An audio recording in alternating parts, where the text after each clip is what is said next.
Bismillahirrahmanirrahim. Mimpi adalah kunci untuk kita menaklukkan dunia. Dan berdirinya kami di sini adalah salah satu cara bagi kami untuk menaklukkan mimpi. Assalamualaikum warahmatullahi wabarakatuh. Sebelum kami akan memaparkan lebih jauh tentang proposal yang akan kami ajukan, kami akan menampilkan video tentang kanker payudara.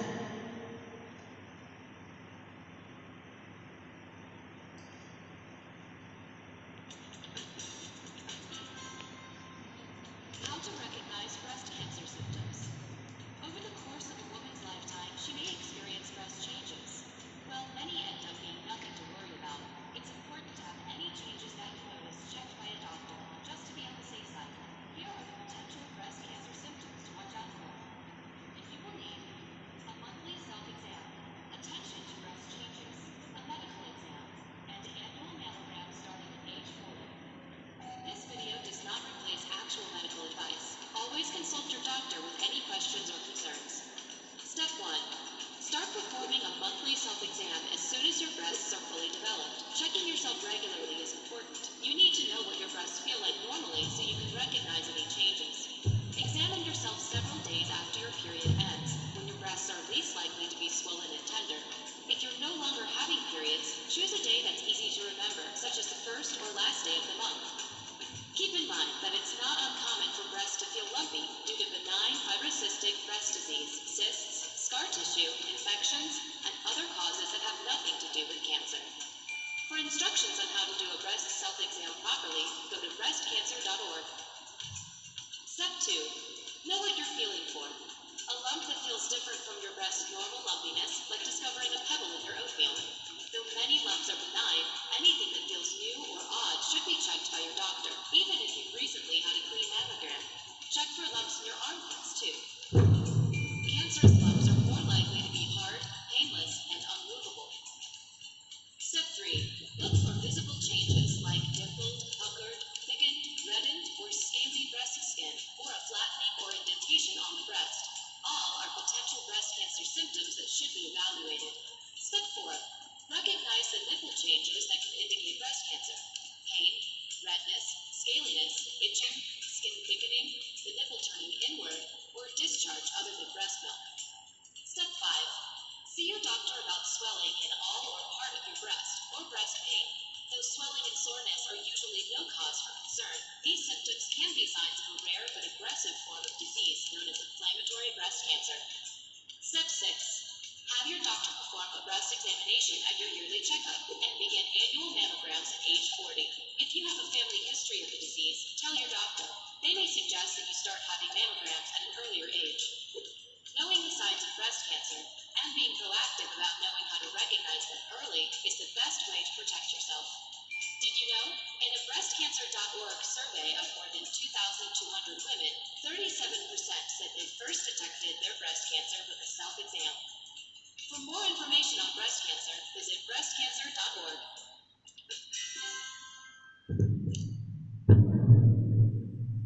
Berdasarkan data WHO pada tahun 2004 mengatakan bahwa ada 5 kanker di dunia yang paling besar. Yang pertama adalah kanker paru-paru, kanker payudara, kanker usus besar, kanker lambung, dan kanker hati.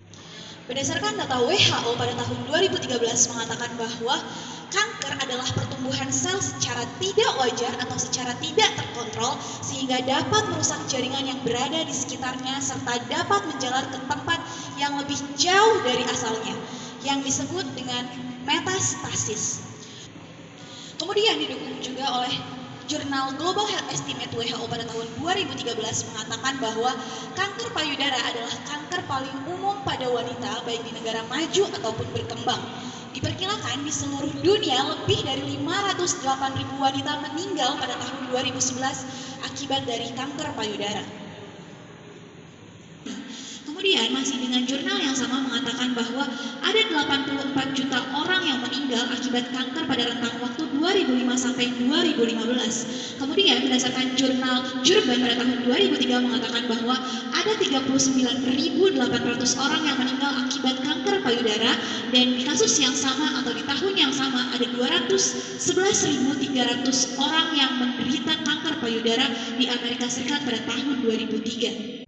Didukung pula oleh jurnal Jurban pada tahun 2003 mengatakan bahwa prevalensi kanker payudara di Indonesia sendiri berada pada urutan kedua yang paling sering dialami oleh wanita setelah kanker leher rahim. Kemudian berdasarkan data penelitian Jakarta Breast Cancer pada April 2001 sampai April 2003 mengatakan bahwa terdapat 2.834 orang yang memeriksakan ada benjolan di payudaranya, yang sekitar 78% diantaranya mengalami tumor jinak, 13% diantaranya mengalami kanker payudara, dan sisanya mengalami infeksi dan payudara bawaan yang abnormal. Kemudian berdasarkan jurnal Diah pada tahun 2015 mengatakan bahwa biaya pengobatan rawat inap untuk pasien kanker payudara itu sendiri mencapai angka hingga 754.000 per pasien. Kemudian biaya obat untuk rawat jalan mencapai angka hingga 9.127.000, dan total biaya per pasien per tahun yaitu mencapai angka hingga 9.882.000. Padahal kita semua tahu bahwa saat ini Indonesia membutuhkan income yang sangat besar, dan untuk mendapatkan income yang sangat besar Indonesia harus mampu memanfaatkan bonus demografi. Sementara itu yang kita ketahui bersama bahwa untuk mampu memanfaatkan bonus demografi Indonesia harus mampu menjaga kuantitas dan kualitas masyarakatnya itu sendiri. Namun pertanyaannya adalah bagaimana mungkin Indonesia mampu menjaga kuantitas dan kualitas masyarakatnya itu sendiri ketika bahkan tidak mampu menekan angka morbiditas dan mortalitas dari kanker payudara. Padahal yang kita ketahui bersama bahwa kanker payudara adalah salah satu penyakit yang memiliki beban biaya pengobatan besar, sehingga nanti pada akhirnya akan berimbas pada ketidaktercapaian kesejahteraan masyarakat itu sendiri. Melihat fakta-fakta tersebut, kami, mahasiswa Fakultas Farmasi Universitas Muhammadiyah Purwokerto, membentuk tim yang beranggotakan saya, Nurfidian Hasanah sebagai anggota, Saya, Ferdinand Arifin sebagai ketua, Saya Inas Kanina sebagai anggota, dan dosen pembimbing kami, Dr. Nuruk Aris Nurulita MSc APT, dengan bangga mempersembahkan proposal yang berjudul Aroma Anti-Cancer Nano Transdermal dari Phenolic dalam kulit salak atau Salaka Zalaka sebagai inovasi pengobatan alternatif kanker payudara. Kemudian pertanyaan yang mungkin akan muncul setelahnya adalah kira-kira tujuan apa yang mendasari kami mengangkat judul tersebut? Kira-kira tujuannya apa, Mas Webian? Jadi, tujuan dari penulisan proposal kami adalah yang pertama yaitu untuk mengetahui efektivitas terapi farmakologi pada kanker payudara saat ini. Yang kedua yaitu untuk mengetahui efektivitas dari kulit salak atau Salaka Zalaka sebagai pengobatan alternatif kanker pada payudara. Yang ketiga yaitu untuk mengetahui kesesuaian sediaan atau transdermal patch dari kulit salak atau Salaka Zalaka sebagai langkah inovasi pengobatan alternatif kanker payudara. Kemudian yang terakhir yaitu untuk mengetahui rancangan penelitian jangka panjang aroma sebagai langkah inovatif pengobatan alternatif untuk kanker payudara. Pertanyaan selanjutnya yang mungkin akan muncul adalah sudah seberapa efektifkah pengobatan kanker payudara pada saat ini? Maka jawabannya adalah kemoterapi merupakan salah satu tata laksana kanker payudara untuk menghambat pertumbuhan sel. Kemoterapi bekerja dengan cara menghambat atau menghentikan pertumbuhan sel kanker yang tumbuh atau membelah dengan cepat. Seluruh obat kemoterapi selain membunuh sel kanker yang memiliki tingkat proliferasi yang tinggi, tetapi dia juga berpengaruh terhadap sel tubuh lainnya seperti sel rambut, sel hematopoiesis, serta sel mukosa tubus digestivus. Obat anti kanker juga memiliki efek toksik terhadap organ tubuh lainnya yang tidak memiliki tingkat proliferasi yang tinggi seperti jantung, hepar, maupun ginjal. Cisplatin adalah suatu obat kemoterapi yang telah diketahui dan digunakan secara luas dalam dunia kedokteran. Regimen kombinasi kemoterapi berbasis cisplatin sampai saat ini masih banyak dipakai untuk pengobatan kanker seperti kanker testis, kanker leher dan kepala, sarkoma, small cell carcinoma, limfoma, kanker payudara, dan kanker ovarium. Cisplatin sebagaimana obat lain yang digunakan untuk kemoterapi juga memiliki efek samping yang berat. termasuk di dalamnya nefrotoksisitas yang sangat kronis dan berbahaya. Efek samping yang lainnya yaitu neurotoksisitas, mual, muntah, mielosupresi, alopecia, dan penurunan imunitas. Umumnya akan kembali normal setelah pengobatan.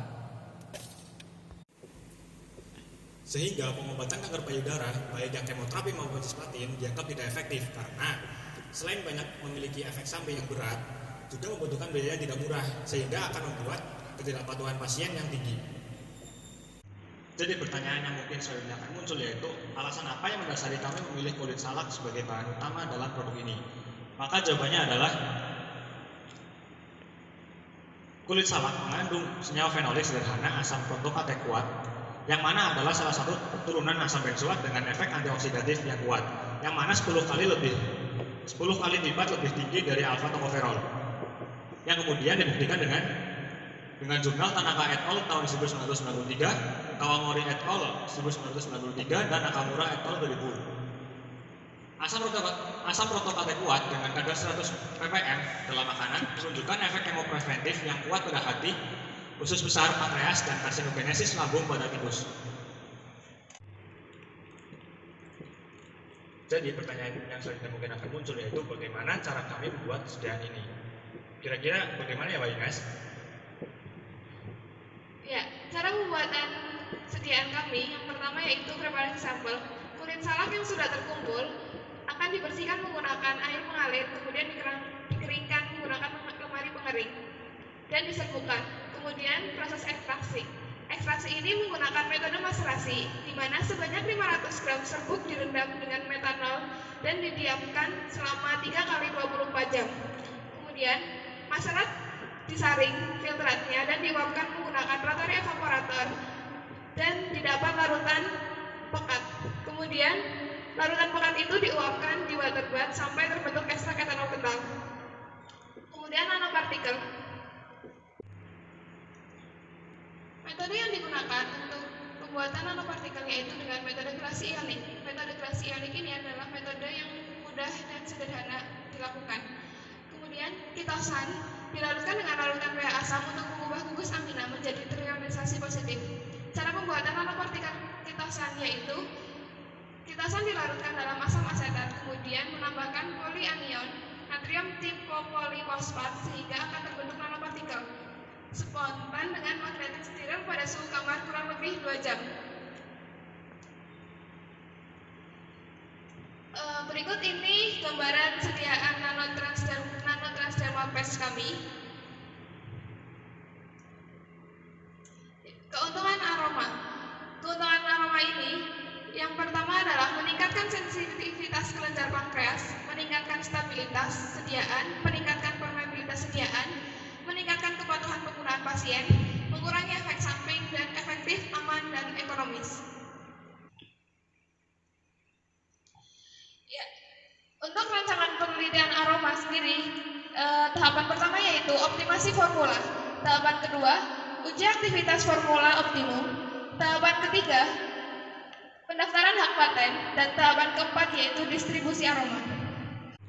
Ya, untuk kesimpulan dari penelitian kami, yang pertama yaitu pengobatan kanker payudara saat ini belum efektif, terbukti adanya efek samping dan kemoterapi dan oral dapat berpotensi menyebabkan gangguan sistem organ tertentu serta ketidakpatuhan pasien dalam pengobatan. Kemudian aroma atau anti-cancer nanotransdermal yang terbuat dari kulit salak azalaka dengan zat antifenolik dapat dijadikan inovasi pengobatan alternatif kanker payudara. Aroma berpotensi untuk diimplementasikan untuk pengobatan kanker payudara melalui rute transdermal setelah melalui beberapa tahapan: optimasi formula, uji aktivitas formula optimum, pendaftaran hak paten, dan distribusi aroma. Kemudian bentuk sediaan dari aroma adalah patch yang berisikan nanopartikel jenis polimer sesuai untuk pengobatan kanker payudara melalui rute transdermal. Saran dari kami untuk penelitian selanjutnya yaitu perlu adanya penelitian lebih lanjut baik uji praklinik maupun klinik kepada hewan maupun manusia agar menjadi produk inovatif yang aman dan efektif serta memiliki bukti-bukti mendasar sebagai pengobatan alternatif untuk penderita kanker payudara. Kemudian, kerjasama dari berbagai bidang untuk pengkajian lebih lanjut agar produk inovasi ini dapat diwujudkan serta diproduksi dalam skala besar, serta dapat memformulasikan aroma yang efektif dan ekonomis. Sekian dan terima kasih. Aroma Camp Against Breast Cancer